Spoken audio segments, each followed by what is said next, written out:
차가운 서울의 거리는 늘 그렇듯 무심함으로 가득 차 있었다. 한유나는 낡은 오토바이 핸들을 단단히 움켜쥐고 숨을 가쁘게 내쉬었다. 그녀의 삶은 얇은 비닐봉지처럼 위태로웠지만 그녀의 눈빛은 그 어떤 강철보다 단단하고 곧았다. 배달 앱에서 울리는 날카로운 알림 소리는 그녀에게 생계였고 그녀는 그 소리를 쫓아 이 거대한 도시의 미로 속을 헤매었다. 그녀가 잠시 오토바이를 세우고 숨을 돌리던 찰나 번잡한 대로변에서 끔찍한 사고가 발생했다. 그 사고는 순식간에 일어났으며 그 충격은 유나의 심장을 움켜쥐는 듯했다. 굉음과 함께 번쩍이는 은색 외제차가 중앙선을 넘어 횡단보도를 건너려던 늙은 여인을 강하게 들이받았다. 운전자는 충격에 잠시 멈칫하는가 싶더니 이내 빠르게 악셀을 밟아 현장을 벗어났다. 그것은 명백한 뺑소니였고 비가 내리기 시작하는 차가운 아스팔트 위에는 피를 흘리며 쓰러져 있는 노인과 부서진 쇼핑백만이 남았다. 주변의 수많은 사람들은 놀라 멈춰섰지만 누구 하나 쉽게 발을 떼지 못했다.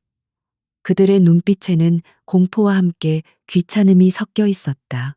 마치 영화를 구경하는 관객들처럼 그들은 멀찍이 떨어져 서서 웅성거리기만 할 뿐이었다.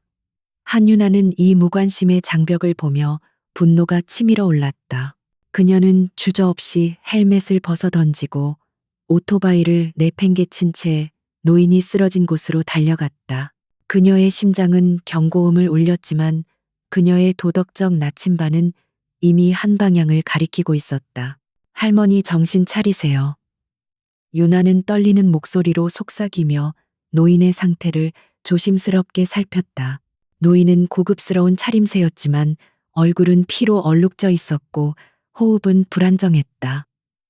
유나는 주변을 둘러보았지만 여전히 아무도 나서지 않았다. 그녀는 즉시 외투를 벗어 노인의 출혈 부위를 지혈하기 시작했다.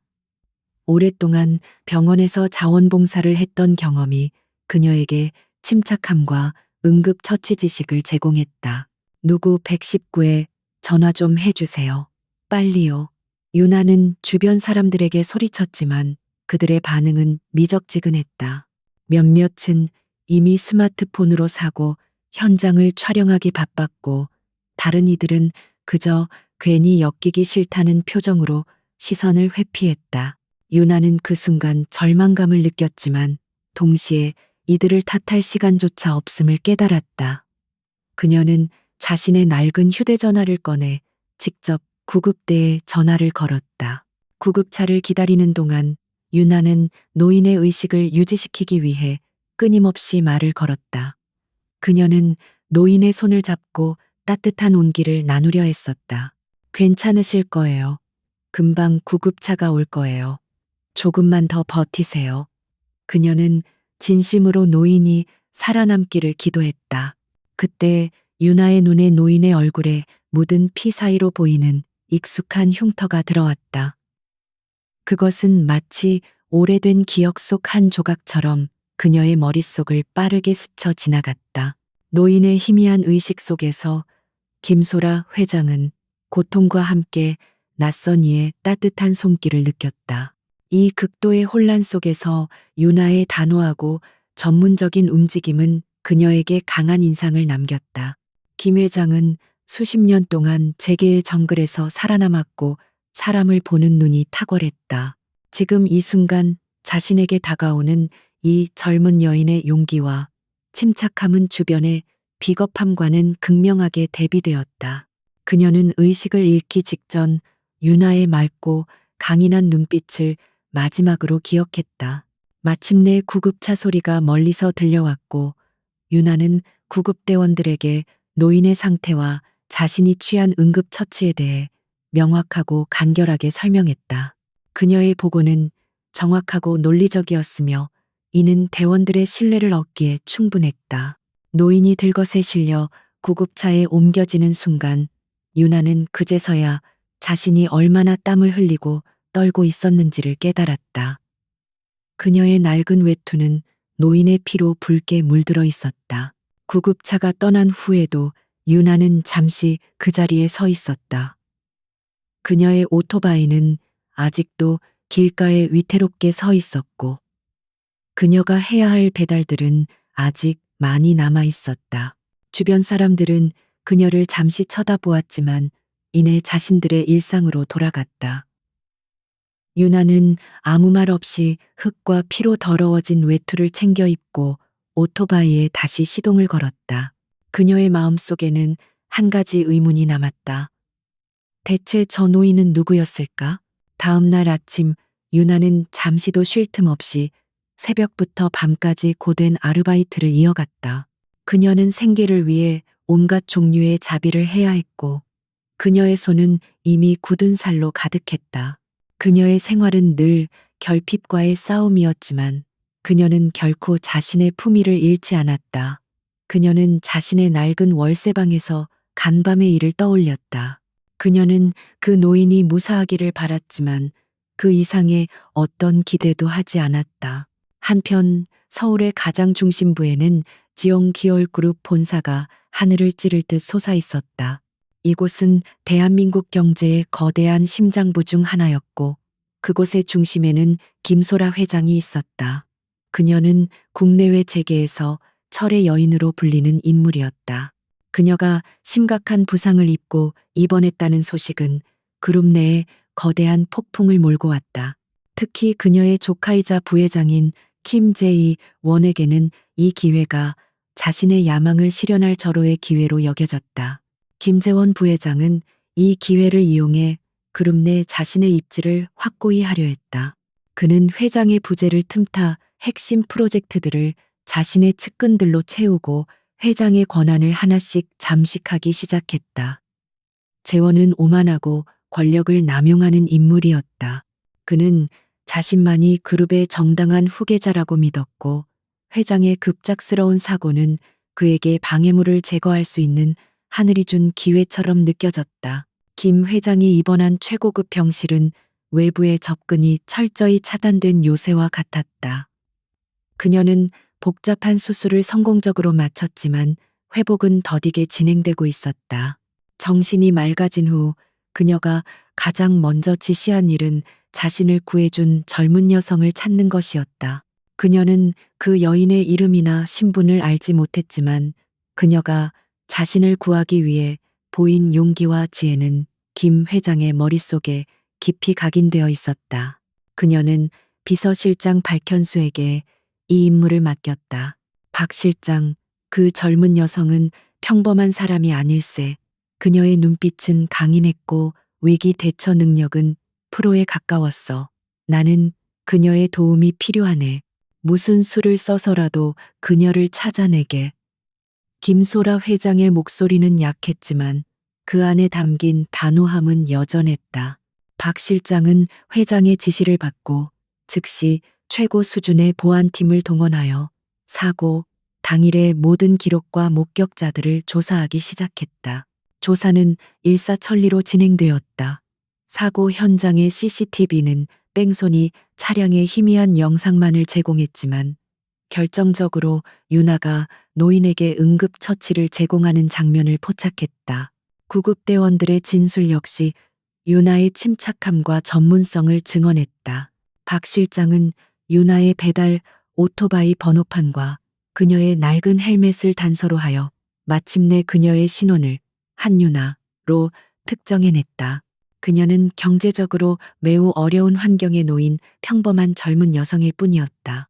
며칠 후 유나는 밤늦게까지 배달을 마치고 돌아오는 길이었다.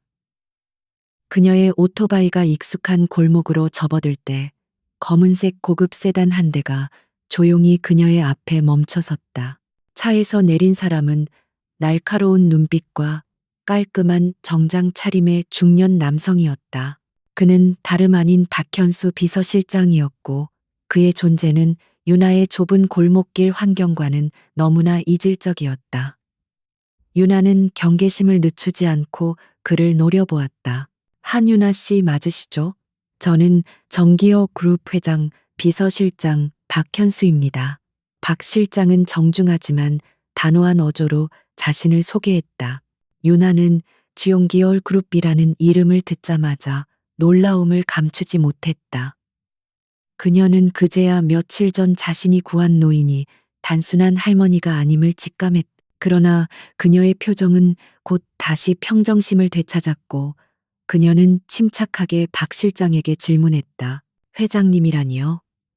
무슨 일로 저를 찾아오신 겁니까? 혹시 그날의 사고 때문에 그러신 건가요? 저는 제가 할 일을 했을 뿐입니다. 유나는 자신의 행동에 대한 보상을 바라는 마음이 전혀 없음을 분명히 했다. 그녀의 단호한 태도와 흐트러짐 없는 눈빛은 박 실장에게 깊은 인상을 남겼다. 그는 이 젊은 여성이 단순한 이웃이 아니며 회장님이 그녀를 특별하게 여기는 이유가 있음을 깨달았다.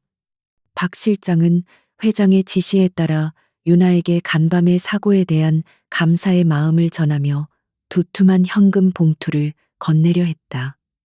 그러나 유나는 단호하게 그 제안을 거절했다. 저는 돈을 바라고 할머니를 도와드린 것이 아닙니다. 할머니께서 무사하시다면 그것으로 충분합니다. 유나의 이 단호한 거절은 그녀의 강한 도덕적 나침반을 다시 한번 확인시켜 주었다. 이것은 김소라 회장이 그녀에게서 발견한 가장 중요한 자질이었다. 박 실장은 그녀의 정직함과 품위에 감명받아 잠시 말을 잃었다. 그는 회장의 다음 지시를 수행해야 함을 알고 있었다. 알겠습니다. 하지만 회장님께서 한유나 씨를 직접 뵙고 싶어 하십니다. 단지 감사의 인사를 전하는 것을 넘어 회장님께서는 당신에게 중요한 기회를 제안하고 싶어 하십니다. 그의 말은 유나의 평범한 일상에 갑작스럽고 거대한 그림자를 드리웠다.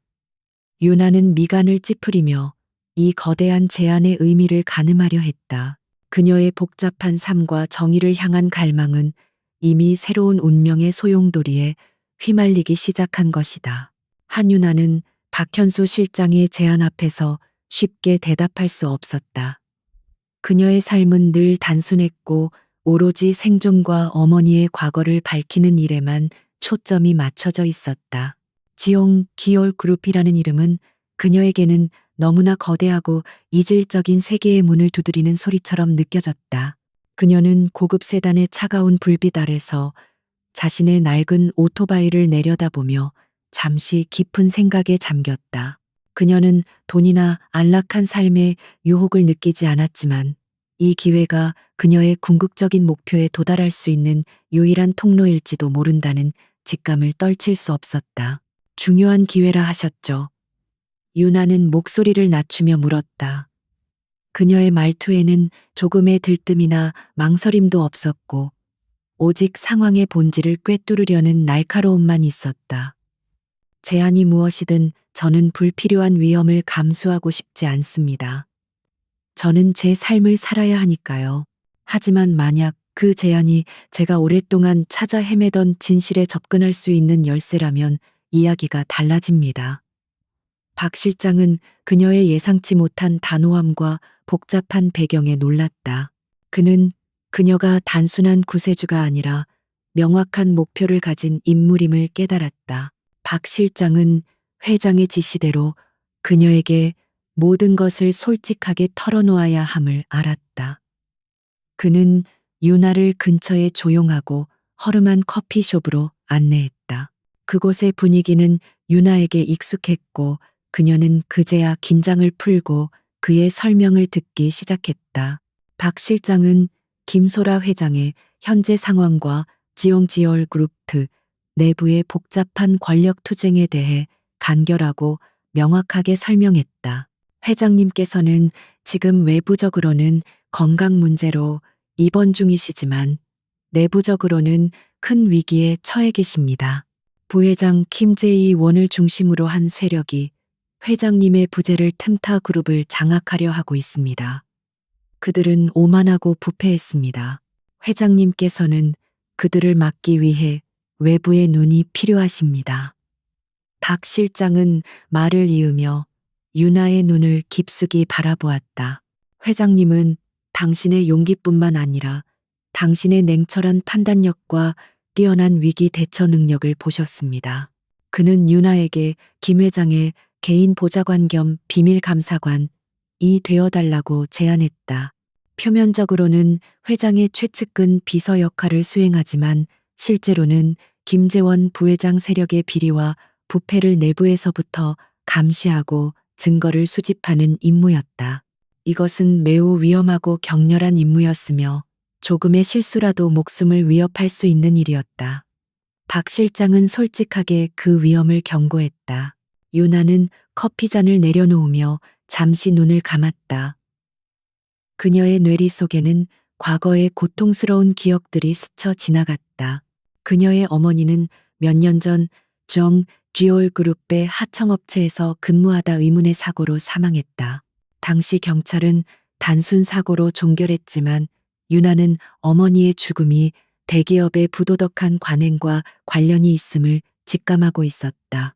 그녀는 그 진실을 밝히기 위해 절박하게 노력했지만 거대한 자본의 벽에 매번 가로막혔다.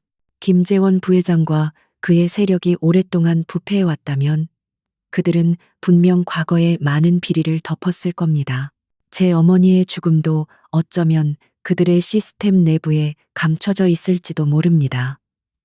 윤아는 자신에게 되뇌었다. 그녀의 눈빛은 다시 한번 불타오르기 시작했다. 이것은 단순히 돈을 벌 기회가 아니라 공정함과 정의를 되찾을 수 있는 유일한 기회였다. 그녀의 개인적인 복수심이 아닌 강한 도덕적 의무감이 그녀를 이끌었다. 좋습니다. 제가 그 제안을 받아들이겠습니다. 윤아는 마침내 결정을 내렸다. 하지만 조건이 있습니다. 저는 단지 회장님의 눈과 귀가 되는 것 이상을 원합니다. 저는 모든 정보에 접근할 수 있는 권한을 원합니다. 그 정보에는 그룹의 과거 감사 기록과 심지어 오래된 사건 파일까지도 포함되어야 합니다.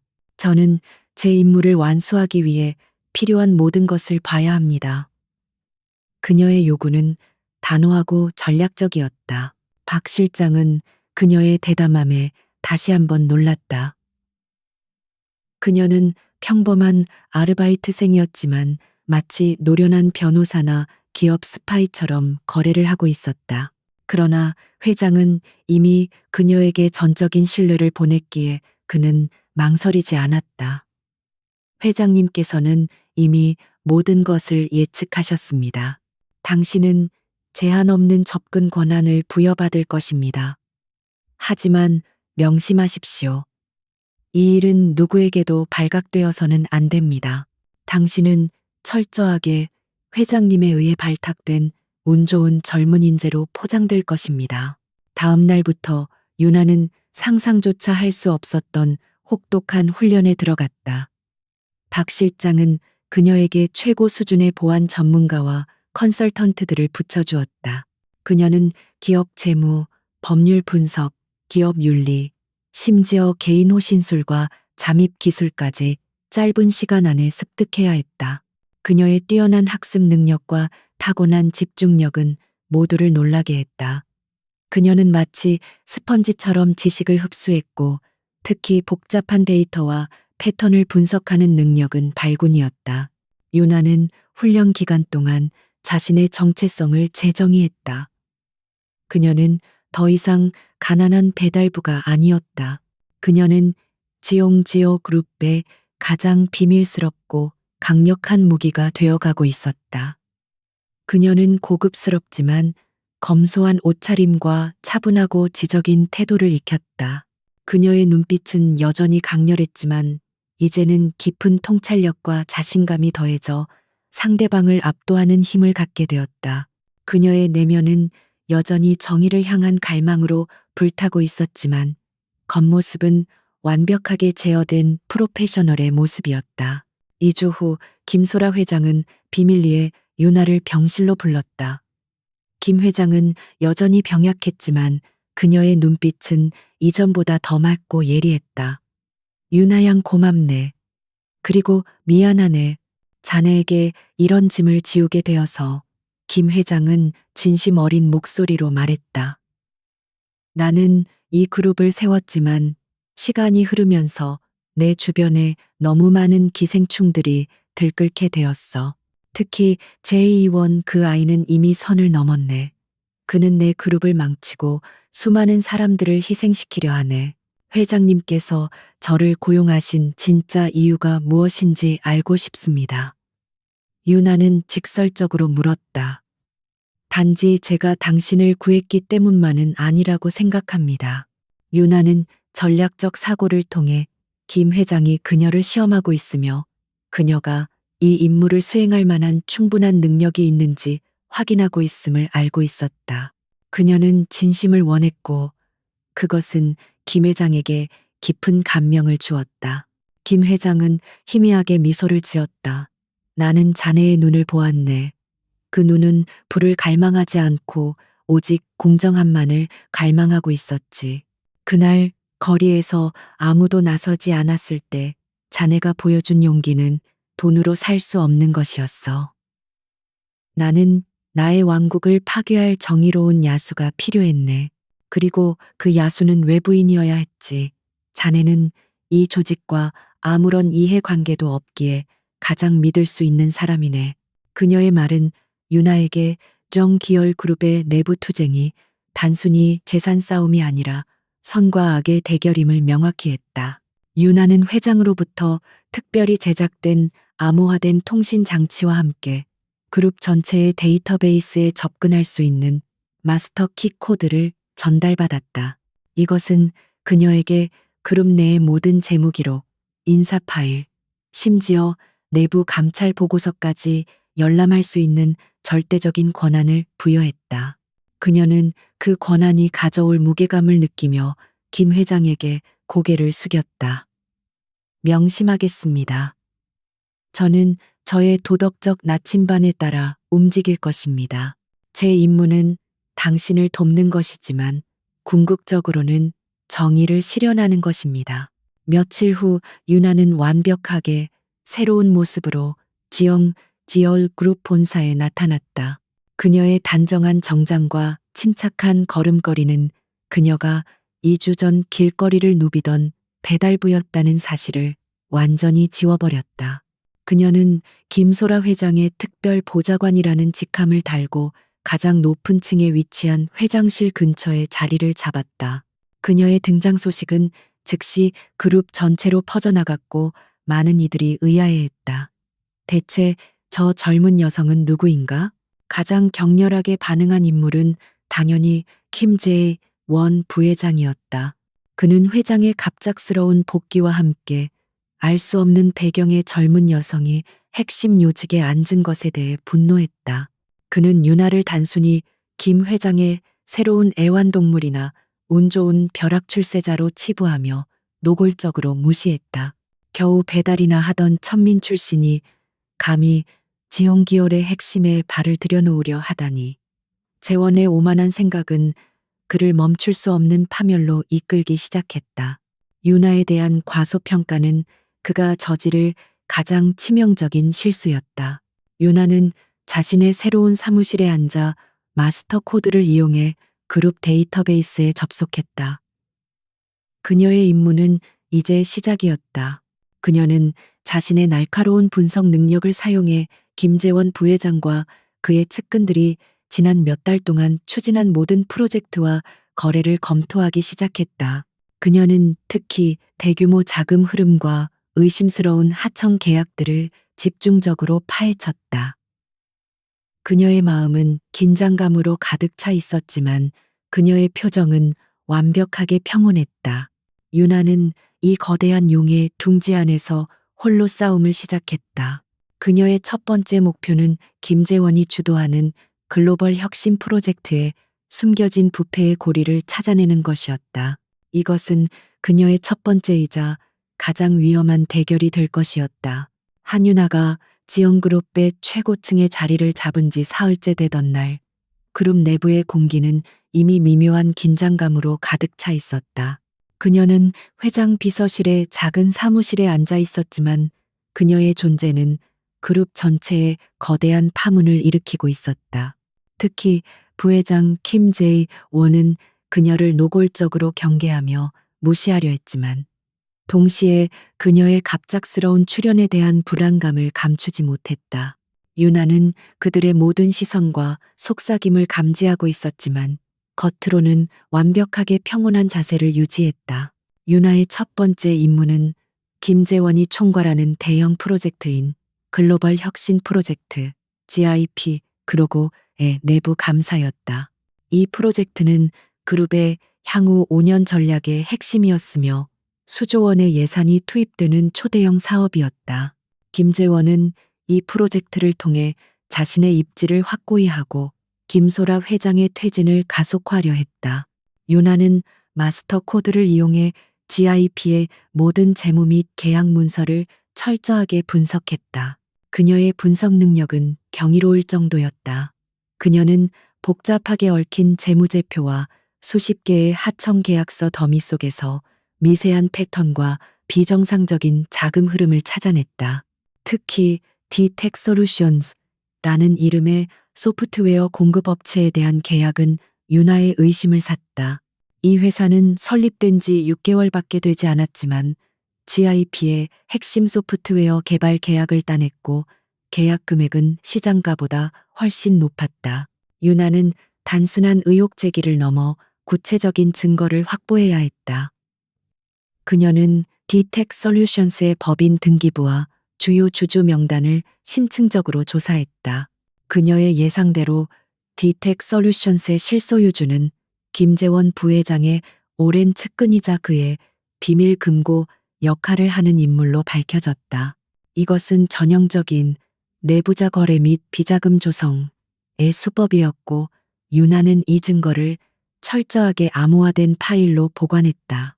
다음 날 아침 GIP의 주간 보고 회의가 열렸다.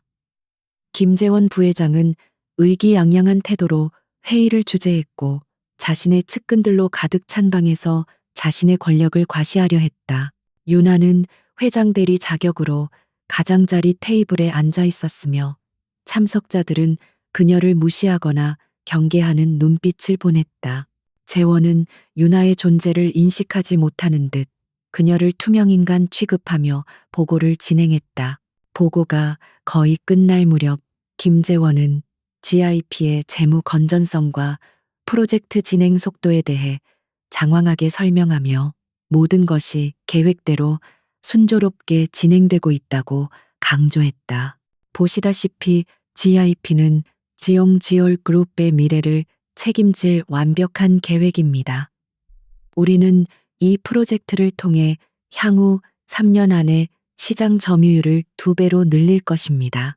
그는 마치 승리를 확신하는 듯한 미소를 지으며 유나를 곁눈질했다. 그때 유나는 조용히 손을 들었다. 그녀의 움직임은 침착했지만 방 안의 모든 시선이 그녀에게 집중되었다. 마치 갑자기 나타난 예상치 못한 변수처럼 참석자들은 당황했다. 김재원은 굳은 표정으로 그녀를 쳐다보았지만 그의 오만함은 여전했다. 한 보좌관, 무슨 질문이라도 있습니까? 이 중요한 회의의 흐름을 방해하지 않았으면 좋겠는데요. 그의 목소리에는 명백한 경멸이 담겨 있었다. 유나는 그 경멸을 무시하고 차분한 목소리로 입을 열었다. 그녀의 한국어 발음은 정확하고 명료했다. 부회장님, GIP의 계약건 중 디텍 솔루션스와의 소프트웨어 공급 계약에 대해 몇 가지 질문이 있습니다. 유나가 그 회사의 이름을 입에 올리자 김재원의 얼굴은 순간적으로 굳어졌지만 그는 곧바로 평정을 되찾으려 애썼다. 그의 심장은 이미 경고음을 울리고 있었다. 디텍 솔루션스에 문제가 있습니까? 그들은 기술력과 성장 잠재력을 고려해 저희가 선정한 우수 협력사입니다. 한 보좌관께서는 이 분야에 대한 이해가 부족하신 것 같으니 더 이상의 자세한 논의는 실무진에게 맡기시는 것이 좋겠습니다. 김재원은 유나를 무지한 초보자로 몰아세우며 그녀의 질문을 일축하려 했다. 그는 자신의 권력과 지위를 이용해 그녀의 입을 막으려 했다. 이해 부족이라니요. 저는 지난 밤새도록 이 계약서와 관련된 모든 법적, 재무적 문서를 검토했습니다. 유나는 태연하게 응수했다. 그녀의 눈빛은 강렬했고 그녀가 말하는 모든 단어에는 철저한 준비성이 배어 있었다. 디텍 솔루션스가 시장가보다 30% 높은 가격으로 계약을 체결한 이유에 대한 합리적인 설명을 듣고 싶습니다. 그리고 이 회사가 설립된 지 6개월 만에 어떻게 정지열 그룹의 핵심 프로젝트를 담당할 만한 기술적 검증을 통과했는지에 대한 명확한 보고서도 필요합니다. 유나의 질문은 단순히 궁금증을 해소하는 수준이 아니었다. 그것은 날카로운 분석과 치명적인 의혹 제기였다. 회의실은 순식간에 찬물을 끼얹은 듯 조용해졌다. 김재원의 측근들은 당황했고 재원 자신도 얼굴 근육이 미세하게 떨리는 것을 느꼈다. 유나는 모든 참석자들이 김재원의 반응을 예의주시하고 있음을 알고 있었다. 그녀는 그의 권력에 대한 정면 대결을 시작한 것이다. 김재원은 분노와 당황스러움으로 심장이 빠르게 뛰었지만 그는 이 자리에서 그녀에게 굴복할 수 없었다. 그는 의자에 기대어 앉으며 냉소적인 미소를 지으려 했었다. 한 보좌관, 당신은 회장님의 특별한 배려로 이 자리에 앉았을 뿐입니다. 당신이 저에게 이의를 제기할 자격은 없습니다. 그 회사에 대한 모든 사항은 내부적으로 승인된 사항이며 불필요한 의혹을 제기하는 것은 그룹의 명예를 훼손하는 행위입니다. 그는 그녀를 협박과 권위로 찍어 누르려 했다. 명예를 훼손하는 것은 의혹을 제기하는 행위가 아니라 의혹을 덮으려는 행위입니다. 부회장님, 유나는 조금도 물러서지 않았다. 그녀의 목소리는 커지지 않았지만 그 무게감은 회의실 전체를 압도했다. 제가 확보한 자료에 따르면 디텍 솔루션스는 실제 기술 개발 능력이 부족하며 그들의 실질적인 지분 구조는 부회장님의 비밀 자금 통로와 연결되어 있을 가능성이 높습니다. 저는 이 사안에 대해 공식적인 감사를 요구하는 바입니다. 회장님께서는 저에게 그룹 전체에 대한 감사를 진행할 수 있는 정권을 위임하셨습니다. 유나가 공식적인 감사라는 단어를 언급하자 회의실의 분위기는 얼어붙었다. 그녀의 발언은 단순한 질문이 아니라 김재원 세력에 대한 선전포고였다.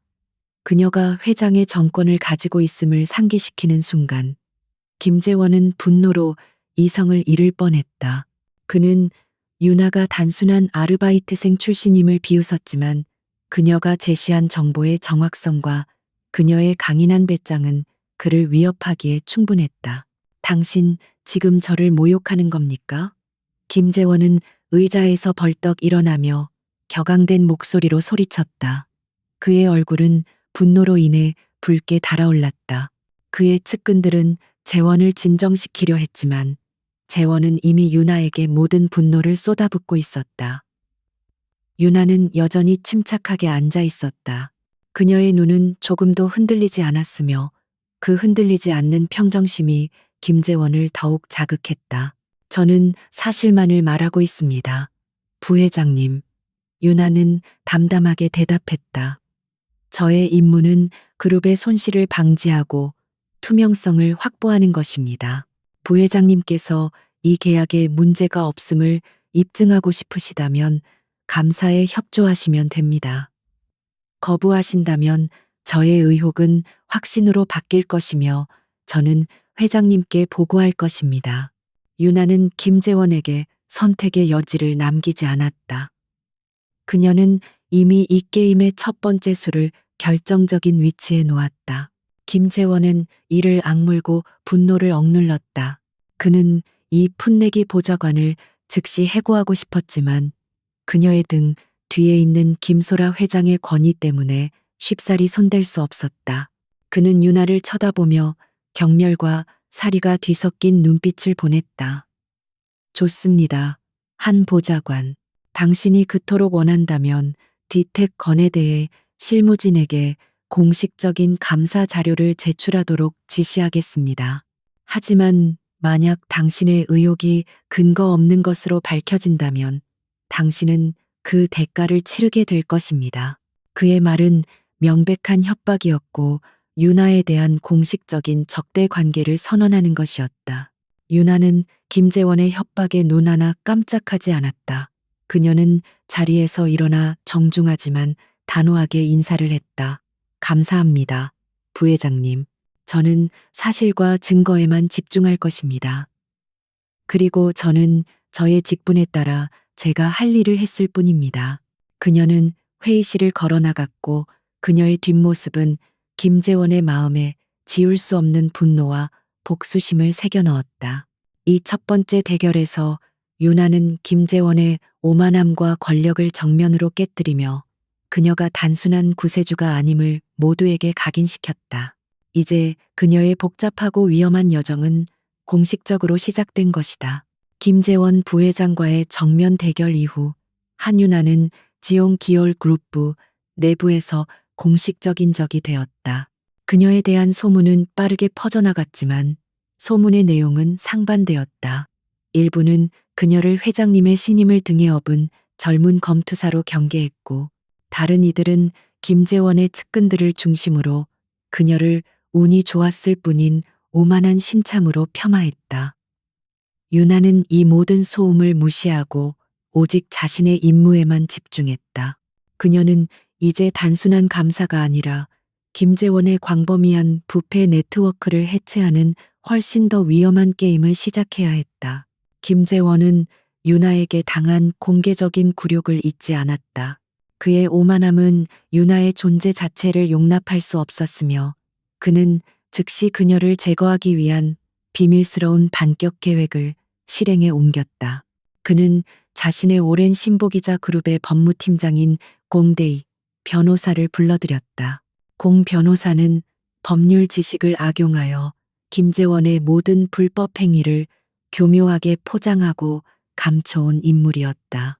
재원은 유나를 내부 정보 유출자로 몰아세우는 함정을 파기로 결정했다. 함정의 대상은 GIP 프로젝트의 핵심 기술 데이터였다.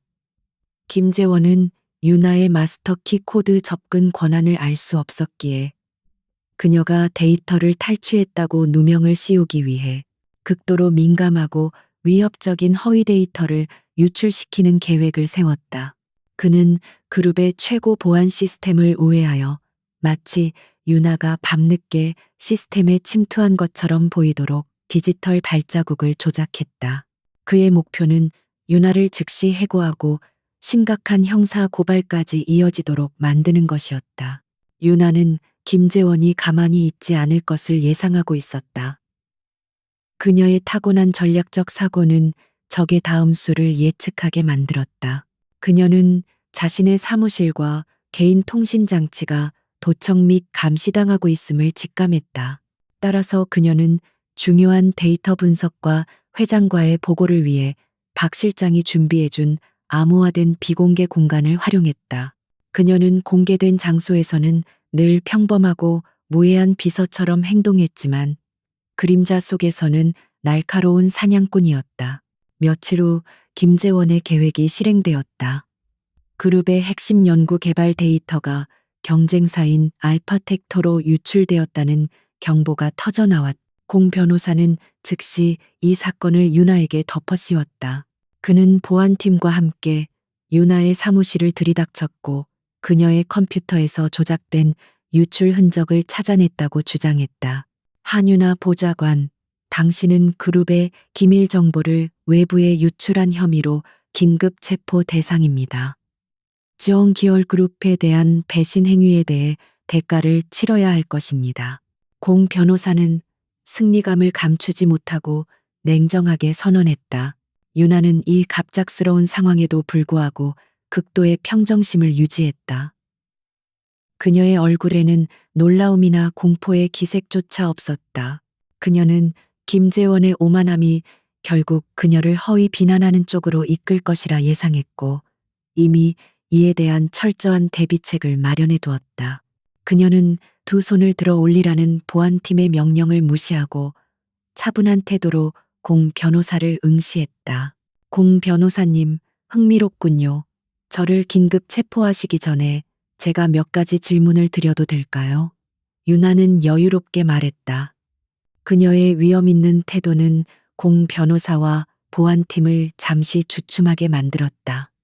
그녀는 이미 사건의 전말을 꿰뚫고 있었다. 김재원은 유출 사건 자체를 조작하는 과정에서 자신의 디지털 발자국을 완전히 지우지 못했을 것이며 유나는 바로 그 약점을 노렸다. 당신이 무슨 수작을 부리든 소용없습니다. 증거는 명백합니다. 공 변호사가 날카롭게 소리쳤다. 유나는 미소를 지으며 자신의 암호화된 태블릿 PC를 꺼냈다. 증거 말씀이시군요. 저도 증거를 준비했습니다. 부회장님께서 유출했다고 주장하시는 GIP 핵심 데이터가 사실은 더미 파일이라는 것을 알고 계셨습니까? 유나의 이 한마디는 방 안의 모든 사람들을 충격에 빠뜨렸다. 유나는 계속해서 설명했다. 저는 이미 며칠 전부터 GIP의 핵심 기술 데이터가 심각한 보안 위험에 노출되어 있다고 판단했습니다. 그래서 저는 회장님의 특별 승인하에 모든 핵심 데이터에 암호화된 섀도우 버전을 적용하고 공개 서버에는 유인용 더미 파일을 올려두었습니다. 부회장님께서 유출하신 데이터는 A레벨 기밀이 아닌 단순한 B레벨 정보의 복제본일 뿐입니다. 다시 말해 유출 사건 자체가 기획된 함정이라는 것입니다. 유나의 발언은 단순한 반박을 넘어선 전략적 역공이었다. 그녀는 김재원이 자신을 함정에 빠뜨리려 했던 바로 그 순간 이미 한 수 앞서 나가서 그 함정을 역이용했던 것이다. 공 변호사의 얼굴은 백지장처럼 창백해졌다. 그는 유나가 이렇게까지 뛰어난 전략가일 것이라고는 전혀 예상하지 못했다. 그녀의 지능과 대비책은 그들의 오만함을 완전히 무너뜨렸다. 그리고 제가 하나 더 알려드릴까요? 유출된 더미 파일의 최초 접근 기록을 추적한 결과 시스템 침투가 외부가 아닌 지용지올 그룹 내부, 정확히는 부회장실 직속의 H와밍덱스 유 팀장의 컴퓨터에서 비롯되었다는 것을 증명할 수 있습니다.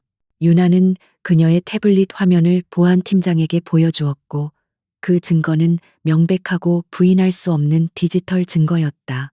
그녀는 김재원의 행동이 자신을 누명을 씌우려 한 산의 모략이었음을 만천하에 드러냈다. 김재원의 사무실에서 이 모든 상황을 실시간으로 보고받고 있던 김재원은 분노로 자신의 책상을 뒤엎었다. 이런 말도 안 되는 그 여자가 감히 나를 가지고 놀아? 이 천박한 계집애가. 그의 오만함과 분노는 유나에 대한 파괴적인 복수심으로 변했다.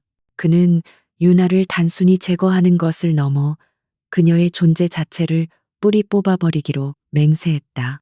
이 사건은 유나에게 두 가지 중요한 결과를 가져왔다.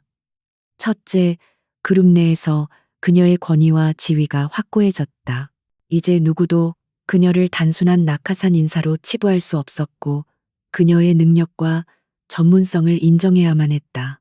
둘째, 그녀는 김재원 세력의 가장 위험한 적이 되었고 그들의 다음 공격은 단순한 모략이 아닌 훨씬 더 치명적이고 개인적인 위협이 될 것임을 알게 되었다. 유나는 이 위험을 받아들였다. 유나는 이제 자신의 개인적인 임무에 집중할 수 있는 환경이 조성되었다고 판단했다. 그녀는 김재원의 디텍 계약 비리와 자신을 함정에 빠뜨리려 한 모략을 조사하는 틈틈이 마스터키 코드를 사용하여 어머니의 과거 기록을 검색하기 시작했다. 그녀의 어머니 한마이숙은 8년 전 전지용 기업 그룹의 주요 하청업체 중 하나인 선라이즈 매뉴팩처링에서 일하다 사망했다. 유나는 당시의 사고 기록을 다시 열람했다. 공식적인 보고서에는 단순한 산업 안전사고로 인한 사망으로 기록되어 있었고 모든 보험금과 보상금 처리가 깨끗하게 마무리된 것처럼 보였다. 하지만 유나의 예리한 분석력은 그 완벽하게 정리된 기록 속에서 미세한 허점을 발견했다. 사고 발생 직전 어머니가 속한 팀은 비정상적으로 긴 시간 동안 연속 근무를 했으며 안전 점검 기록이 조작된 정황이 포착되었다. 더 깊이 파고들수록 유나는 어머니의 죽음이 단순히 과실 사고가 아니었음을 확신했다. 그녀는 선라이즈 매뉴팩처링의 재무 기록과 그룹 본사의 내부 감사 보고서를 대조했다. 그리고 충격적인 사실을 발견했다. 사고가 발생한 직후 선라이즈 매뉴팩처링은 그룹의 핵심 인사 몇 명에게 비밀스러운 거액의 자금을 이체한 기록이 있었고, 그 이체 승인 과정에는 당시 그룹의 핵심 간부였던 킴 제이 원 부회장의 서명이 포함되어 있었다. 유나의 심장은 고통과 분노로 격렬하게 뛰었다. 그녀의 어머니는 단순히 일하다가 죽은 것이 아니었다. 그녀는 지옹지열 그룹의 부패와 이익을 위해 희생되었고, 그 진실은 거액의 돈으로 덮어졌던 것이다. 김재원은 단순한 부패한 기업인이 아니라 그녀의 어머니의 죽음과 직접적인 연관이 있는 개인적인 원수였다. 그녀의 임무는 이제 정의를 실현하는 공적인 의무와 어머니의 원수를 갚는 사적인 복수심이 뒤섞인 훨씬 더 복잡하고 강력한 동기로 불타올랐다. 유나는 자신의 감정을 철저히 숨기며 김재원을 무너뜨릴 치명적인 계획을 세우기 시작했다.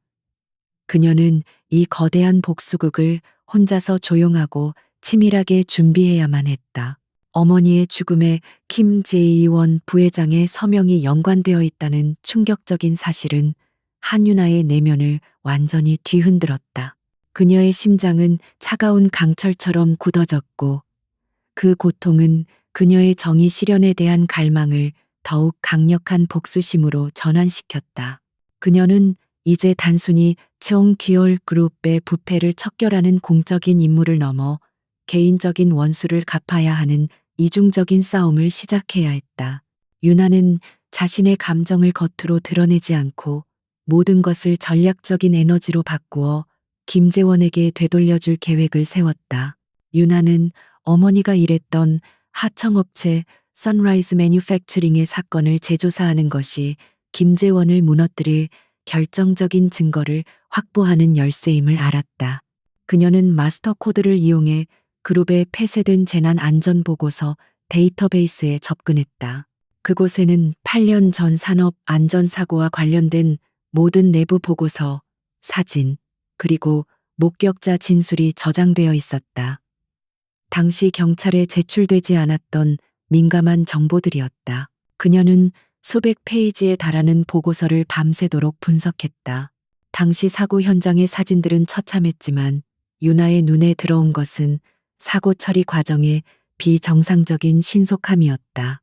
일반적으로 대기업 관련 중대 사고는 몇 달 동안의 조사를 거치는 것이 상례였으나 이 사건은 단 2주 만에 단순 과실로 종결되고 거액의 합의금으로 마무리되었다. 이는 증거인멸과 은폐가 이루어졌음을 강력하게 시사했다. 유나는 선라이즈 매뉴팩처링의 사고 당시 현장 책임자였던 김타 준의 인사 파일을 찾아냈다. 사고 직후 김태준은 제ong지열 그룹의 비상임 이사로 승진했고 엄청난 액수의 스톡 옵션을 받은 기록이 있었다. 이것은 전형적인 입막음 대가였고 김태준이 진실을 쥐고 있는 핵심 인물임을 의미했다. 그러나 김태준은 현재 극도로 보완된 김재원의 사적 네트워크 내에서 호화로운 삶을 살고 있었기에 그에게 직접 접근하는 것은 불가능에 가까웠다.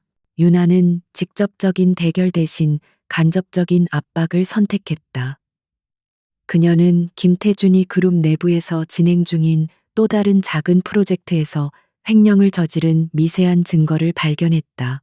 그것은 김재원의 큰 비리에 비하면 사소한 금액이었지만 법적인 처벌을 받기에 충분한 증거였다.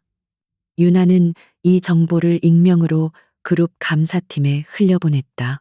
물론 그 정보의 최종 출처를 추적할 수 없도록 고도의 암호화 및 우회 경로를 사용했다.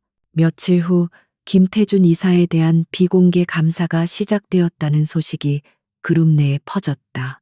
김재원은 이 사소한 일에 신경 쓸 겨를이 없었지만 김태준은 급격하게 불안해하기 시작했다.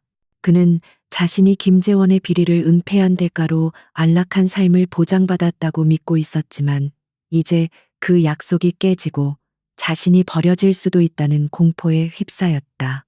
유나의 치밀한 심리 전략은 김태준을 코너로 몰아넣기 시작했다.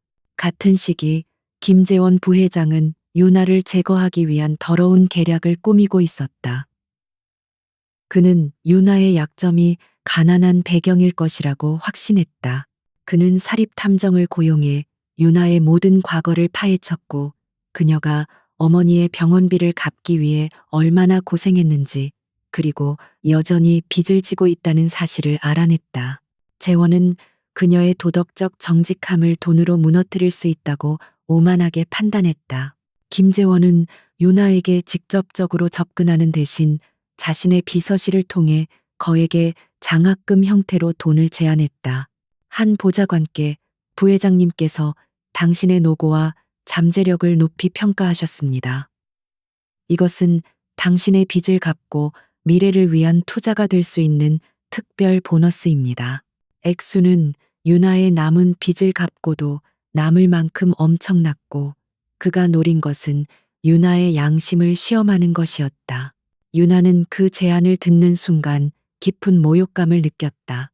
김재원은 돈으로 모든 것을 살 수 있다고 믿는 전형적인 부패한 재벌이세였다. 그녀의 어머니를 돈으로 침묵시킨 것처럼 이제 그녀를 돈으로 매수하려 하고 있었다. 유나는 잠시 분노를 억눌렀지만 곧 지 상황을 김재원을 압박하는 역이용의 기회로 보았다. 그녀는 단호하지만 조용히 그 제안을 거절했다. 부회장님께 저의 감사를 표한다고 전해 주십시오. 하지만 저는 제가 마땅히 받아야 할 급여 외에 어떤 보상도 받지 않을 것입니다. 유나는 비서에게 냉정하게 말했다. 이 돈은 부회장님께서 제온기열 그룹을 위해 더 투명한 사업을 추진하는 데 사용하시기를 바랍니다. 아니면 그 돈으로 선라이즈 매뉴팩처링의 피해자들에게 진심으로 사과할 기회를 만드시기를 권고합니다. 그녀의 마지막 말은 김재원의 심장을 꿰뚫는 비수였다.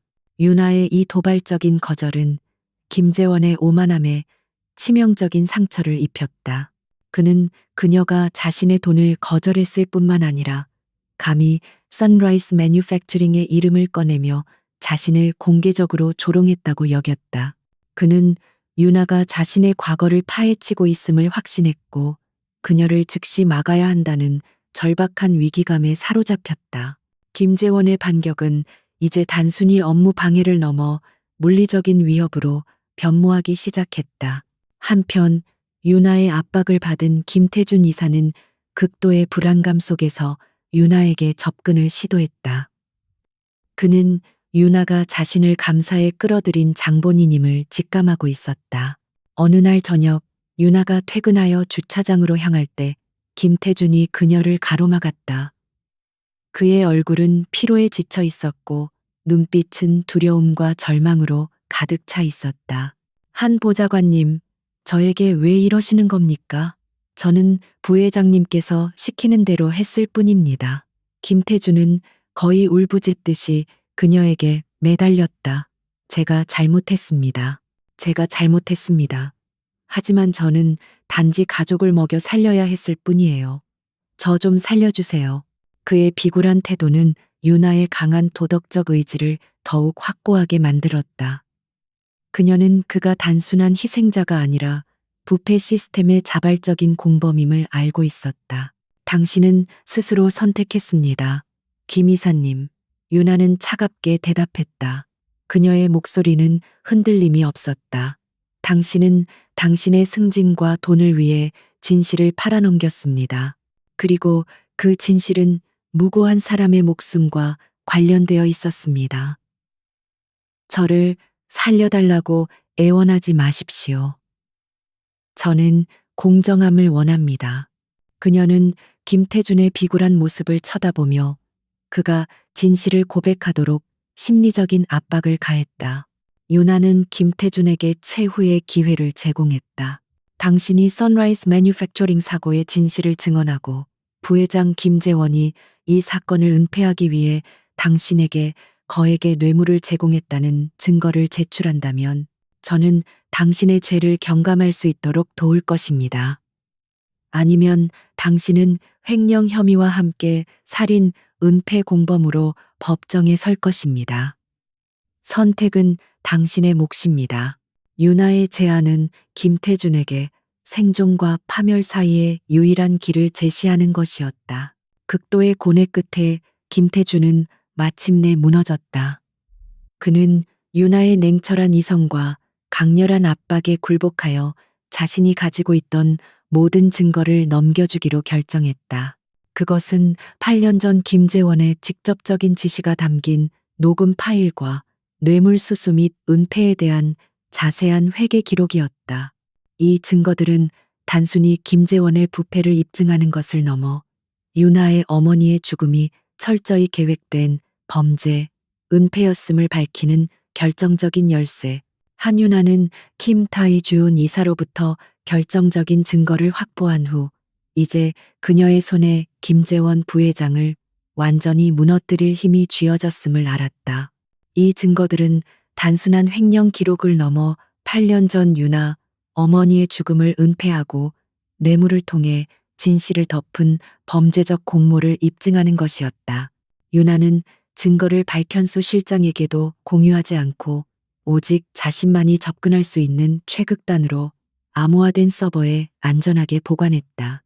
그녀의 다음 단계는 김재원이 가장 오만하게 믿고 있는 그의 권력 기반을 무너뜨리는 것이었다. 김재원 부회장은 윤아가 선라이즈 매뉴팩처링 사건의 진실을 캐고 있다는 사실을 깨달았지만 그가 가진 정보는 김태준 이사가 단순히 감사에 협조했을 것이라는 추측뿐이었다. 그는 윤아가 자신의 권력에 도전하는 것을 개인적인 모욕으로 받아들였고 이사회에서 자신의 입지를 강화하는 동시에 윤아를 축출하기 위한 최종적인 계획을 세웠다.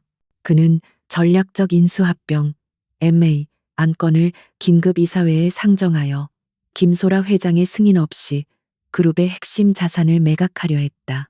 윤아는 이사회의 움직임을 사전에 감지했다.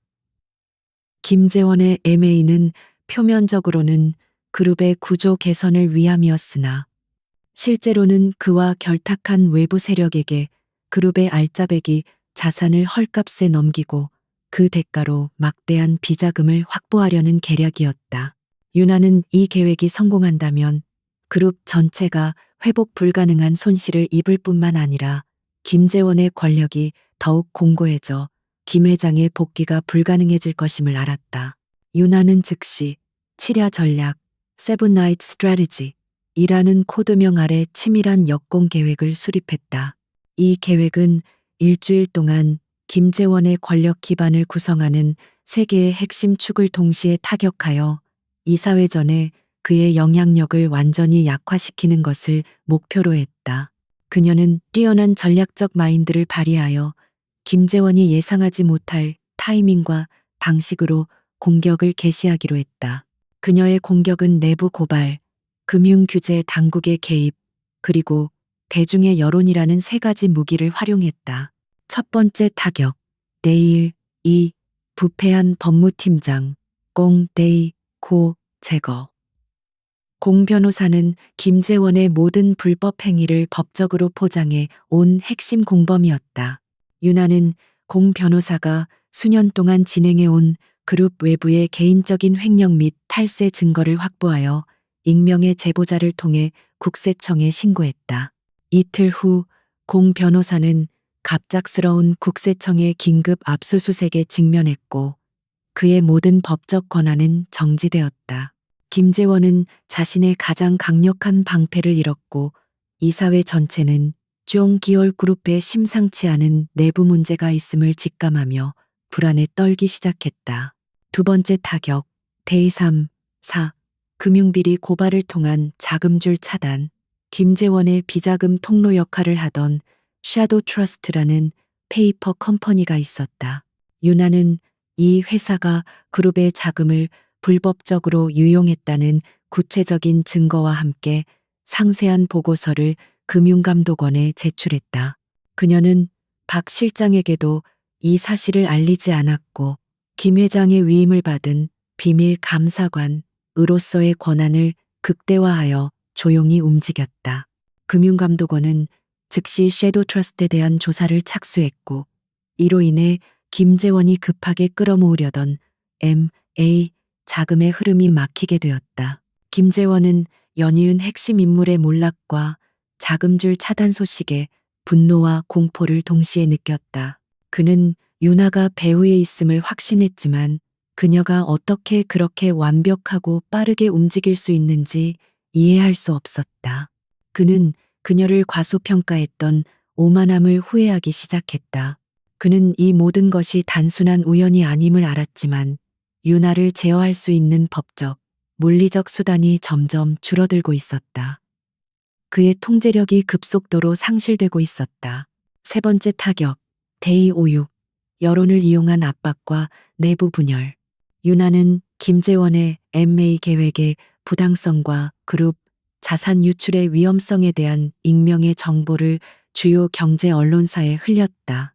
이 정보는 그룹 내의 불안감을 부추기고 김재원에게 반대하는 이사들의 반격에 대한 명분을 제공했다. 유나는 또한 김재원에게 충성을 맹세했던 핵심 이사 몇 명의 은밀한 약점을 찾아내어 그들에게 경고의 메시지를 전달했다. 이로 인해 김재원의 확고했던 이사회 지지 기반이 급격하게 흔들리기 시작했다. 유나의 전략은 신속함, 정확성, 그리고 익명성이라는 세 가지 요소에 기반했다. 그녀는 모든 행동을 개인적인 감정이 아닌 냉철한 전략적 필요성에 따라 수행했다. 그녀의 궁극적인 목표는 김재원의 권력을 무너뜨려 이사회에서의 M.A. 안건을 저지하는 동시에 그가 더 이상 진실을 은폐하지 못하도록 완벽한 고립 상태로 만드는 것이었다.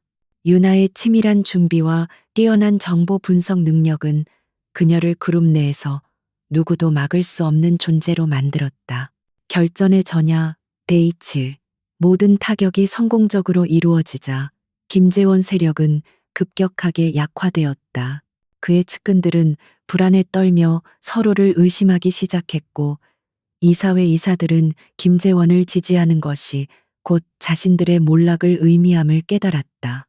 김재원은 모든 것을 잃을 위기에 처하자 광기에 가까운 절박함에 빠졌다. 그는 유나에게 최후의 복수를 감행하기로 결정했다. 김재원은 자신의 비공식적인 보안팀을 소집하여 유나를 납치하여 협박할 계획을 세웠다. 그는 유나가 가지고 있을지도 모르는 결정적인 증거, 특히 선라이즈 매뉴팩처링 사건과 관련된 녹음 파일을 회수하려 했다. 그는 유나를 제거함으로써 자신의 모든 과거를 깨끗하게 지울 수 있다고 생각했다. 이 행동은 그의 오만함과 절박함이 낳은 가장 파괴적인 자멸 행위가 될 것이었다. 유나는 김재원의 이러한 폭력적인 대응을 이미 예상하고 있었다. 그녀는 그룹 내부의 감시 시스템을 역이용하여 김재원의 사설 경호팀의 수상한 움직임을 포착했다. 그녀는 박 실장에게 김재원이 M.A. 안건을 통과시키기 위해 불법적인 수단을 동원하려 한다는 정보를 흘렸지만 자신의 개인적인 위험에 대해서는 일절 언급하지 않았다. 그녀는 김재원과의 최후의 대결을 혼자서 감당하기로 결정했다. 유나는 자신의 안전을 위해 박 실장이 그녀에게 제공한 고급 호신 장비를 착용하고 자신의 움직임을 최소화했다. 그녀는 이사회 전날 밤 김재원이 급하게 소집한 비밀 회합 장소를 미리 파악했다. 그녀는 그곳에서 김재원에게 결정적인 한 방을 날릴 준비를 했다. 그녀는 더 이상 숨어 다니는 감사관이 아니었다. 그녀는 정의를 실현하는 전사였고 그녀의 손에는 김재원의 모든 죄를 심판할 증거가 쥐어져 있었다. 그녀의 눈빛은 복수와 정의를 향한 강렬한 의지로 불타고 있었다. 한유나가 수립한 치랴 전략의 성공은 김재의원 부회장을 궁지로 몰아넣었다. 그의 측근들은 이탈했고 자금줄은 막혔으며 이사회는 분열되었다. 이제 남은 것은 김재원이 마지막 남은 권력을 동원해 MA 안건을 통과시키려 하는 결전의 이사회였다. 윤하는 이 공개적인 무대에서 김재원의 모든 죄를 폭로하고 그를 파멸시킬 극적인 클라이맥스를 준비했다. 이사회가 열리는 날 지용 기열 그룹의 최고위층만 모이는 중역 회의실은 숨막히는 긴장감으로 가득 차 있었다. 김소라 회장은 여전히 병원에 있었기에 김재원이 회의를 주재했다. 그는 겉으로는 여전히 오만했지만 그의 눈빛에는 폐색이 짙은 불안감과 윤하에 대한 노골적인 증오심이 서려 있었다. 윤하는 회장의 특별 보좌관 자격으로 박현수 실장과 함께 가장 앞줄에 앉아 있었다. 김재원은 윤하를 완전히 무시하며 MA 안건의 통과를 강력하게 촉구했다. 그는 그룹의 미래를 위한 불가피한 구조 조정이라며 이사들을 설득하려 했지만 그의 목소리에는 절박함이 섞여 있었다. 이 계획은 지용 기열 그룹을 새로운 시대로 이끌 유일한 방안입니다. 주저할 시간이 없습니다. 이사님들께서는 미래를 위한 현명한 결정을 내려주십시오. 이사들의 반응은 미지근했다. 이미 윤하의 비밀스러운 타격으로 인해 김재원의 비리와 위험성이 수면 위로 떠올랐기 때문이다. 그때 윤하는 조용히 회의실 테이블 위에 마이크를 켰다. 그녀의 행동은 김재원에게 선전포고와 같았고 그는 윤하를 쏘아보며 강압적으로 말했다. 한 보좌관, 이사회 안건 외에 불필요한 발언은 허용되지 않습니다. 조용히 앉아 계십시오. 부회장님, 저는 이 안건에 대해 치명적인 결함을 발견했습니다. 그리고 저는 회장님의 대리인으로서 이사님들께 진실을 보고할 의무가 있습니다. 윤하의 목소리는 차분했지만 회의실 전체를 압도하는 힘이 있었다. 그녀는 김재원의 위협을 무시하고 냉철한 프로페셔널로서의 자세를 유지했다. 이 MA는 그룹의 이익이 아닌 수조원의 손실을 가져올 부정한 거래이며 부회장님 개인의 비자금 조성 통로를 확보하기 위한 계획입니다. 윤하의 발언은 회의실을 충격으로 몰아넣었다. 김재원은 분노로 얼굴이 폭발할 것 같았지만 윤하의 확고한 눈빛과 자신감이 그를 말없이 주춤하게 만들었다. 그는 윤하가 단순히 추측이 아닌 확실한 증거를 가지고 있음을 직감했다. 윤하는 준비해온 태블릿 PC를 회의실 중앙 화면에 연결했다. 화면에는 MA 관련 서류들 속에 감춰져 있던 김재원의 비자금 흐름도와 페이퍼 컴퍼니의 연결고리가 명확하게 시각화되어 나타났다. 이 흐름도에 따르면 MA가 완료될 경우 그룹 자산의 30%가량이 부회장님과 관련된 서브렌시라는 역외회사로 유출됩니다. 이는 명백한 배임 및 횡령 행위입니다. 윤하는 기술적인 용어를 사용하면서도 핵심을 정확히 찔렀다. 그녀의 전문적인 설명은 그녀가 단순한 초보자가 아니라 이 모든 것을 꿰뚫고 있는 능력 있는 전략가임을 이사들에게 확신시켜 주었다. 김재원은 완전히 이성을 잃었다. 그는 자신의 권위가 산산조각 나는 것을 보고만 있을 수 없었다. 그는 자리에서 벌떡 일어나 윤하에게 달려들듯이 소리쳤다. 저건 전부 조작된 자료입니다. 한윤아, 당신이야말로 그룹의 기밀을 훔치고 나를 모함하는 간첩입니다. 당장 저 화면을 끄고 보안팀을 부르십시오. 그의 분노는 절규에 가까웠고 이는 이사들에게 그의 죄를 확신시키는 결과를 낳았다. 윤하는 김재원의 분노를 예상한 듯 한치의 흐트러짐도 없었다. 부회장님, 저는 회장님으로부터 그룹의 투명성을 확보할 정권을 위임받았습니다. 그리고 저는 이 자리에서 부회장님의 또 다른 끔찍한 범죄를 폭로하려 합니다. 윤하는 화면을 전환했고 다음 화면에는 8년 전 선라이즈 매뉴팩처링의 사고 보고서와 함께 뇌물수수 증거가 나타났다.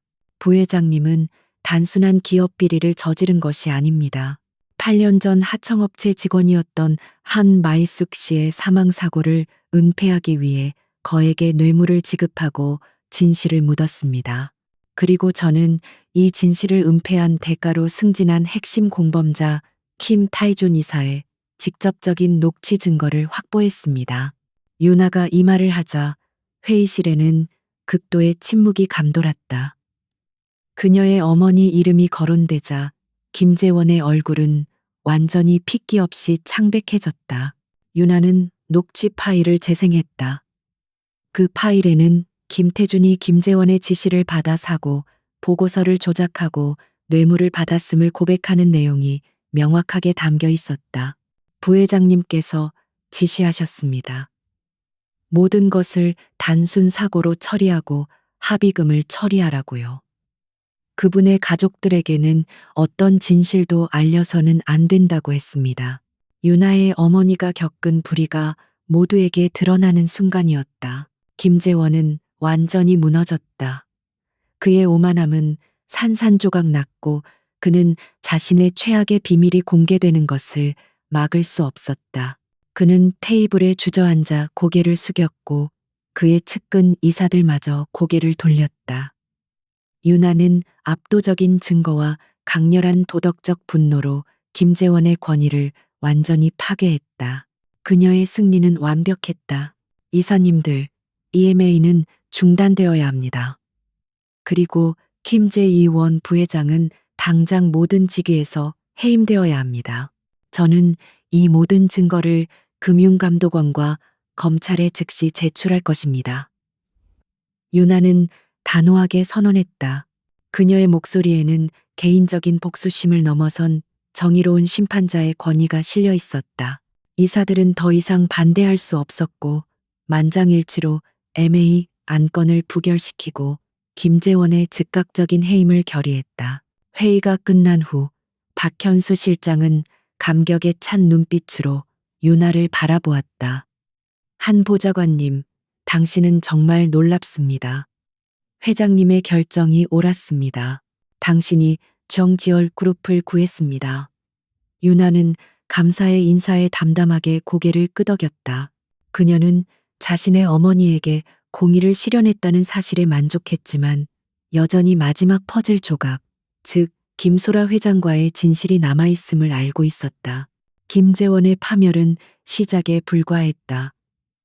유나는 이제 김 회장을 찾아가 8년 전에 진정한 진실을 요구할 준비를 했다. 김재원 부회장의 몰락은 지용 기올그룹에 엄청난 충격을 가져왔지만 한유나의 임무는 아직 끝나지 않았다. 김재원이 그룹에서 축출되고 검찰 조사가 시작되었지만 유나는 자신의 마음속 깊은 곳에 남아있는 마지막 의혹을 해결해야 했다. 그것은 바로 킴 소이레이 회장이 어머니의 죽음 은폐에 대해 어디까지 알고 있었는가에 대한 진실이었다. 그녀는 자신의 공적 의무를 완수했지만 이제는 개인적인 정의를 위해 회장과의 대결을 준비했다. 유나는 박현수 실장에게 김소라 회장과의 비공개 단독 면담을 요청했다. 박 실장은 유나의 엄청난 활약에 감탄하면서도 그녀의 눈빛에서 느껴지는 강한 결의가 김 회장을 향하고 있음을 직감하고 불안해했다.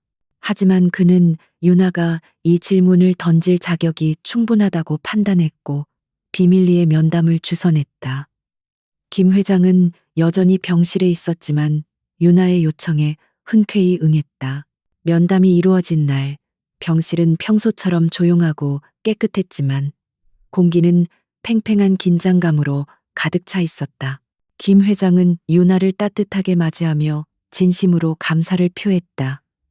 유나, 양, 자네 덕분에 지용 기올 그룹이 살아났네. 제2원의 오만함과 부패는 결국 자멸을 초래했지. 자네는 그룹의 영웅일세. 김 회장은 유나에게 그룹의 핵심 요직을 제안하며 그녀의 미래를 보장하려 했다. 유나는 김 회장의 감사를 정중하게 받아들였지만 그녀의 얼굴은 평온하면서도 단호했다. 그녀는 그 어떤 감정적인 흔들림도 보이지 않았다. 회장님, 저는 회장님의 제안에 감사드립니다. 하지만 제가 이 자리에 온 것은 보상을 받기 위해서가 아닙니다. 저는 8년 전의 진실에 대해 회장님과 직접 이야기하고 싶습니다. 유나는 선라이즈 매뉴팩처링 사건과 어머니 한 마이스욱의 이름을 꺼냈다. 김 회장의 얼굴에서 미소가 사라졌다. 그녀의 눈빛은 잠시 흔들렸고 깊은 고통과 후회가 스쳐 지나갔다. 제게 철의 여인이라 불리던 그녀였지만 이 순간만큼은 자신의 내면의 약점을 숨기기 어려워 보였다. 그녀는 심호흡을 하며 유나의 눈을 피하지 않고 마주 보았다. 그녀는 이 순간이 올 것을 오래전부터 예상하고 있었음을 짐작할 수 있었다. 자네가 결국 이 질문을 할 줄 알았네. 자네의 어머니 한미숙 씨에 대한 이야기 말이군. 김 회장의 목소리는 낮고 무거웠다. 유나는 그녀에게 김태준 이사로부터 확보한 녹취 파일과 서류를 건넸다. 이것들은 제2원 부회장이 사건을 은폐하도록 지시했고 당신의 회계부서가 뇌물 자금의 이체를 승인했다는 명백한 증거입니다. 저는 회장님께서 언제 그리고 어디까지 이 모든 사실을 알고 계셨는지 듣고 싶습니다. 유나의 질문은 직설적이었고 김 회장에게 변명할 여지를 주지 않았다.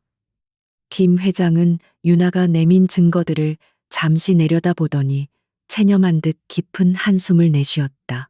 나는 제2원이 한 마이숙 씨의 사고가 과실 이상의 문제임을 알았다는 사실을 당시에는 몰랐네. 하지만 사고 직후 제2원이 모든 것을 너무나 신속하고 완벽하게 처리하는 것을 보고 의심은 했었네. 김 회장은 침통한 목소리로 계속해서 고백했다. 내가 죄인일세. 나는 그 당시 그룹의 중대한 위기를 막는 데만 급급했네. 제2원이 가져온 보고서에는 사고가 하청업체의 사소한 실수로 포장되어 있었고 나는 그룹의 생존을 위해 그의 주장을 묵인했네. 나는 진실을 파헤치는 것보다 조직의 안정을 선택하는 비겁한 결정을 내렸네. 나는 그것이 최선이라고 합리화했지. 그녀의 고백은 권력의 무게와 도덕적 타협이 빚어낸 비극을 드러냈다. 김 회장은 직접적으로 어머니를 해친 것은 아니었지만 그녀는 자신의 권력과 그룹의 이익을 위해 정의를 외면하고 은폐에 동참했던 것이다. 유나는 김 회장의 고백에서 진심 어린 후회를 읽을 수 있었지만 그것이 어머니의 억울한 죽음을 상쇄할 수는 없었다. 유나의 내면에서는 복수심과 공감이 복잡하게 충돌했다. 당신의 침묵이 제 어머니의 죽음을 덮었고 저를 포함한 많은 이들의 삶을 고통스럽게 만들었습니다. 권력의 정점에 있는 사람에게 정의란 그저 편리할 때만 사용하는 단어였습니까? 유나의 목소리는 슬픔을 억누르는 분노로 가늘게 떨렸다. 그녀는 김 회장의 도덕적 책임을 정면으로 추궁했다. 그녀가 원했던 것은 고백뿐만이 아니라 권력을 가진 자의 진정한 사과와 희생이었다. 김 회장은 눈을 감고 고통스러운 듯이 고개를 저었다. 자네의 말이 모두 옳네. 권력은 종종 사람의 도덕적 나침반을 부식시키지. 나는 그룹을 지킨다는 명목하에 수많은 죄를 묵인했고 그 죄가 결국 나에게 돌아온 것이네. 자네가 나를 구원했지만 자네의 어머니에게는 내가 또 다른 가해자였네. 그녀의 눈가에는 눈물이 고였다. 그녀는 유나의 강인함과 정직함 앞에서 자신의 나약함을 인정해야 했다. 유나 양, 내가 자네에게 보상을 하고 싶었던 이유는 단순한 감사가 아니었네. 나는 자네의 강한 도덕성을 통해 지용지열 그룹을 근본부터 정화하고 싶었네. 나는 제2원을 제거하는 것 이상의 진정한 속죄가 필요하네. 자네가 원하는 것이 무엇이든 이 그룹을 통해 그것을 실현할 수 있도록 내가 모든 것을 지원하겠네. 김 회장은 자신의 모든 권한과 자원을 유나에게 넘겨주겠다는 파격적인 제안을 했다. 유나는 이 거대한 제안 앞에서 잠시 멈칫했다. 지용 기열 그룹 전체를 손에 넣을 수 있는 기회였다. 하지만 그녀는 돈과 권력을 원하지 않았다. 그녀는 공정함을 원했고 그녀의 어머니와 같은 억울한 희생자가 다시는 발생하지 않도록 시스템 자체를 변화시키기를 원했다. 그녀의 강한 도덕적 나침반은 흔들리지 않았다. 그녀는 김 회장에게 자신의 최종적인 요구 사항을 제시했다. 저는 지용기열 그룹을 이어받지 않겠습니다. 하지만 회장님께서는 저의 3가지 요구 사항을 무조건적으로 이행해야 합니다. 첫째, 선라이즈 매뉴팩처링 사건에 대해 그룹 차원에서 공개적이고 진심 어린 사과를 발표하십시오. 둘째, 당신의 개인 재산 중 상당 부분을 출연하여 헨마이속 공정 및 안전기금을 설립하고 이 기금의 운영을 저에게 맡기십시오. 셋째, 그룹 내에 외부의 간섭 없이 활동할 수 있는 독립적인 윤리 및 투명성 위원회를 신설하십시오. 유나의 요구는 김소라 회장에게 가장 고통스러운 속죄의 길을 제시하는 것이었다. 그것은 단순히 돈을 주는 것을 넘어 그녀의 명예와 그룹의 권위를 내려놓고 진정한 책임을 지는 것을 의미했다. 김 회장은 잠시 눈을 감았다가 다시 떴다. 그녀의 눈에는 새로운 결의가 빛나고 있었다. 좋네. 유나 양. 자네의 뜻대로 하겠네. 이것이 내가 한 마이스쿠 씨와 자네에게 할 수 있는 마지막 속죄가 될 것이네. 유나는 김 회장으로부터 그룹의 개혁과 공정성 실현에 대한 확고한 약속을 받아냈다. 이제 그녀의 힘겨운 여정은 새로운 단계로 접어들 준비를 마쳤다.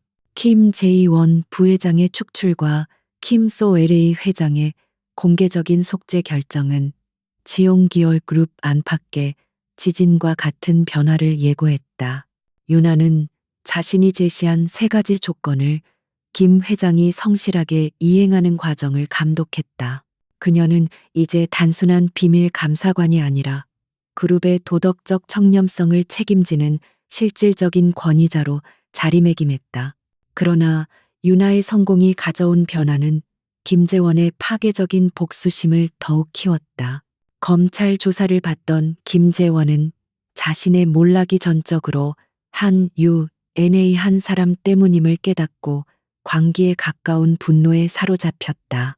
그의 오만함은 그가 저지른 죄에 대한 반성 대신 유나에 대한 개인적인 복수만을 갈망하게 만들었다.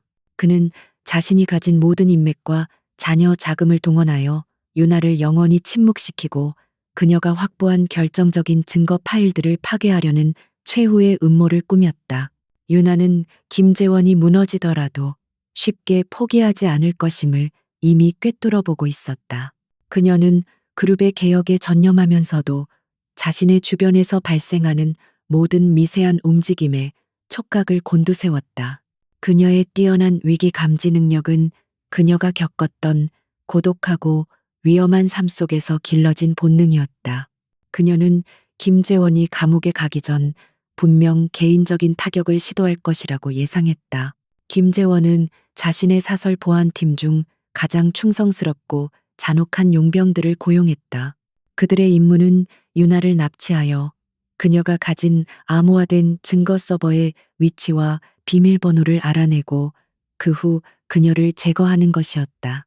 김재원은 자신이 다시 그룹을 되찾거나 아니면 유나를 끌어내려 함께 파멸할 벼랑 끝 전술을 선택했다. 이 계획은 유나의 개인적인 삶에 대한 가장 직접적인 위협이었다. 어느 날 저녁 유나가 박 실장이 마련해준 안전 가옥에서 홀로 업무를 검토하고 있을 때였다. 그녀는 외부 감지 시스템에서 수상한 침입 신호를 포착했다. 그녀의 심장은 빠르게 뛰었지만 그녀의 평정심은 곧바로 그녀의 전투 본능을 깨웠다.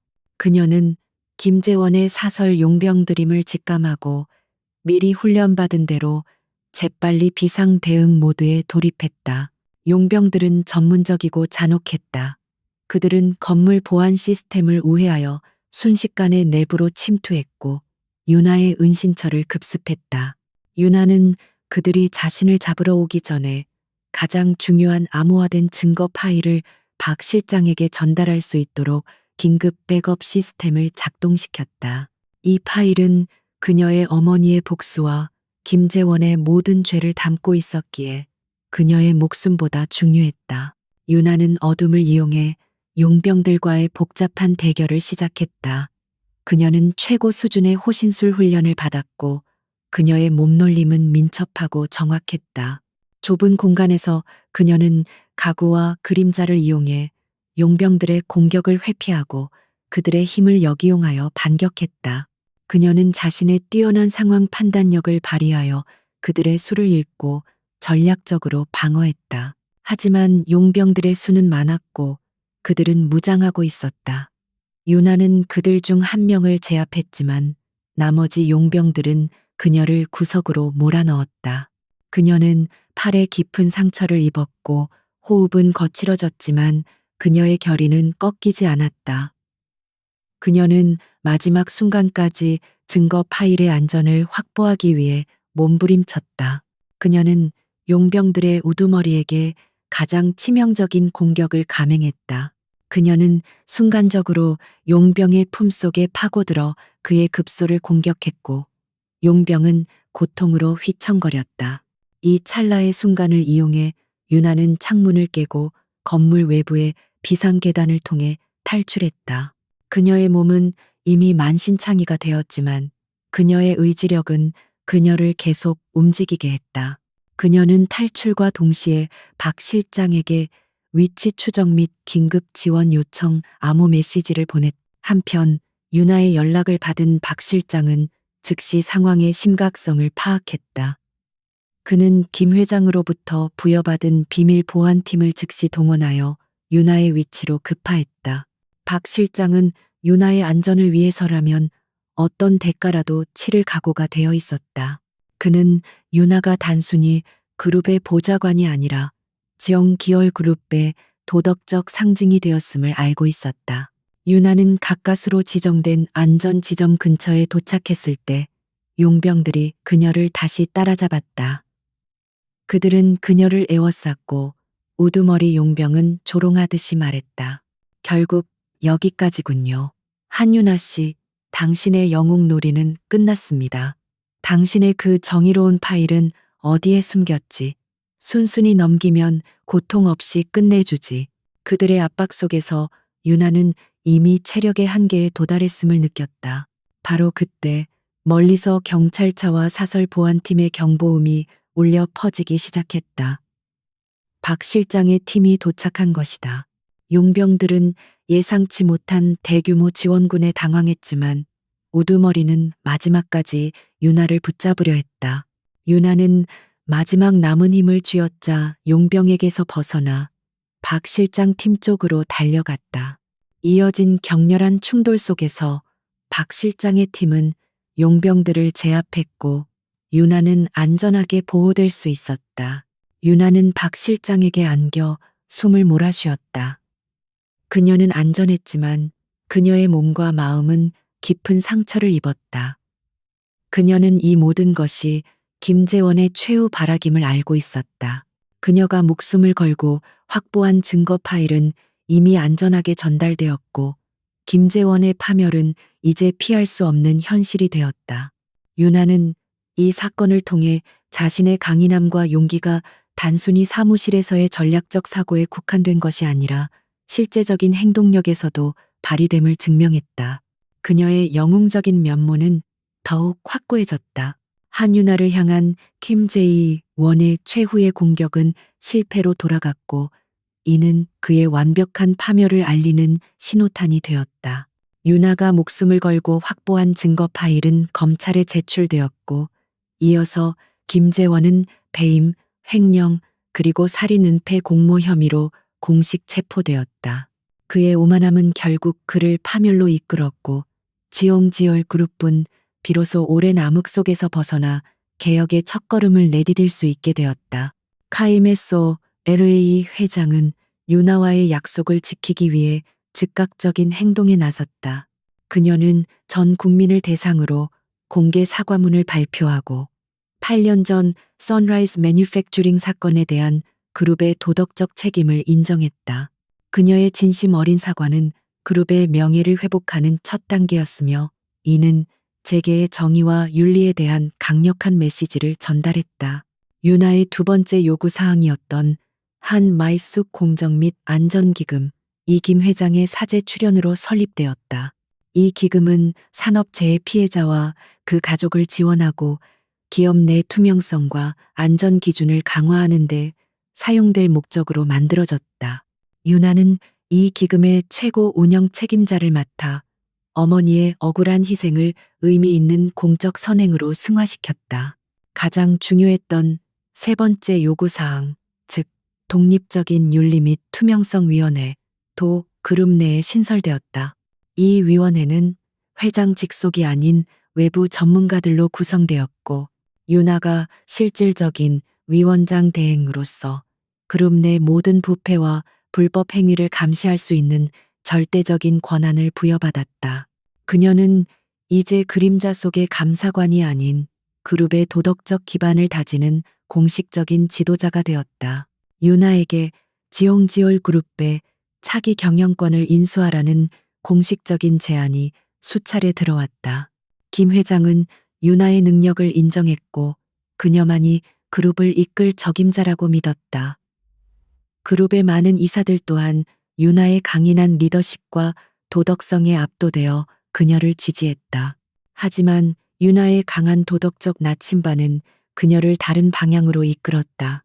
저는 경영자가 될 수 없습니다. 윤하는 김 회장에게 단호하게 말했다. 저의 목표는 돈과 권력을 소유하는 것이 아니라 권력을 감시하는 시스템을 만드는 것입니다. 저는 이 그룹을 구했지만 저 자신이 또 다른 부패의 씨앗이 되는 것을 원치 않습니다. 저의 자리는 지용기열 그룹의 최고층이 아닌 가장 약하고 억울한 이들에게 봉사하는 곳이어야 합니다.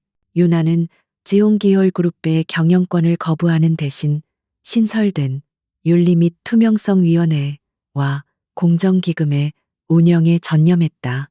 그녀는 자신의 뛰어난 분석 능력과 전략적 사고를 이용하여 그룹 내의 모든 불공정한 관행과 시스템적 오류를 찾아내고 수정했다. 그녀의 활동은 단순히 부패한 개인을 처벌하는 것을 넘어 그룹 전체의 문화와 구조를 근본적으로 개혁하는 데 초점을 맞추었다.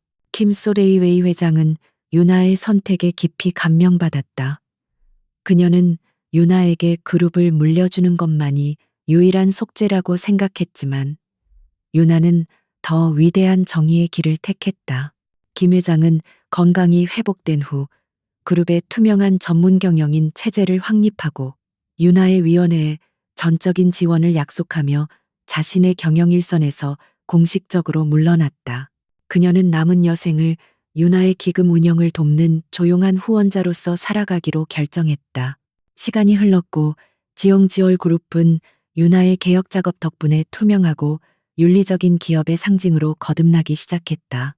그녀는 더 이상 낡은 오토바이를 타던 가난한 배달부가 아니었지만 그녀의 마음가짐은 여전히 그 시절의 강한 의지와 공정함으로 가득 차 있었다. 그녀는 자신의 어머니에게 완벽한 공의를 실현했을 뿐만 아니라 자신이 속했던 사회의 어두운 부분을 밝히는 빛이 되었다. 키미 제이원은 법정에서 자신의 모든 죄를 인정하고 장기간의 징역형을 선고받았다. 그의 오만함은 결국 그를 최악의 나락으로 떨어뜨렸다. 그는 감옥에서야 비로소 자신이 한윤아라는 평범한 듯 보였던 한 여성을 과소평가했던 것이 자신의 가장 큰 실수였음을 깨달았다. 그의 몰락은 권력을 남용하는 모든 이들에게 보내는 강력하고 냉혹한 경고가 되었다. 한윤아의 이야기는 재계와 사회 전반에 걸쳐 전설처럼 퍼져나갔다.